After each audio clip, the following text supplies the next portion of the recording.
Halo, jaz sem Ana Karneža, na Škofijski sem bila leta, če se mogla mogoče malo prej izračunati, 2012 do 2015. Če lahko kdo to preveri.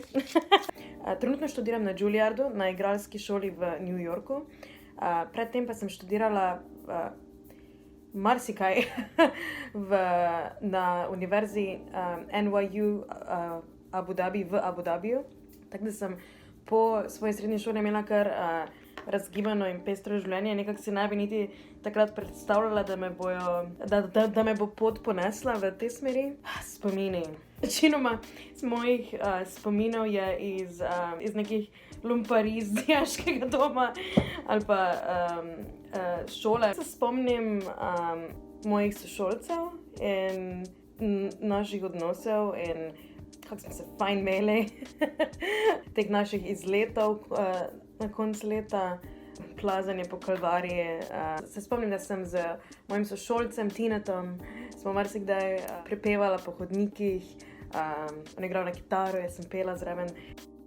Jaz sem že od nekdaj zelo rada pela in sem na Škofijski lahko tudi ta talent dalje razvijala z raznim sodelovanjem pri prireditvah. Potem kasneje sem tudi sodelovala z profesorjem Groblerjem na nekem projektu, tako da je bilo kar ogromno nekih priložnosti. Kakorkoli že, se mi zdi, da me je Škofijska zelo dobro pripravila na to, ker sem se odločila, da bom v življenju delala. Škofijska je bila za mene nek prvi korak v odraslost, v samostojnost, ker sem tudi živela v dijaškem domu.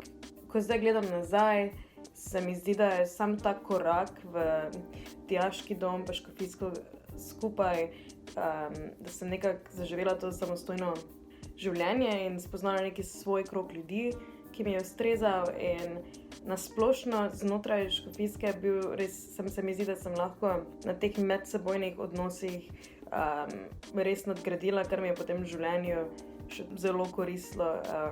Da sem imela zelo dobro podlago za maturo. Meni je bila matura in nasplošno uspeh in vse to mi je bilo v srednji šoli zelo pomembno, ker sem imela potem kar visoke cilje.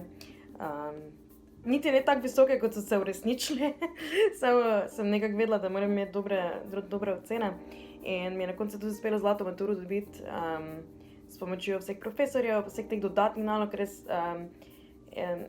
sem vedno nekako imela neko osnovno znanje, je bilo dano vsem, potem pa, če želiš, pa lahko vedno več dobiš, in profesorji so vedno bili pripravljeni pomagati oziroma mi dati dodatne naloge. Profesor Vidmarjeva mi je ful pomagala pri teh pripravah na študij v tujini, pa vse to mislim, kako sem jaz te eseje pisala, pa sem jih dala za popraviti, pa smo se pogovarjale in razmišljale o življenju po Škofijski. Škofijska je za mene bila zelo v redu odločitev.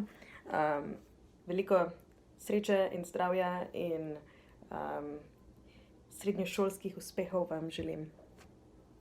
Adios!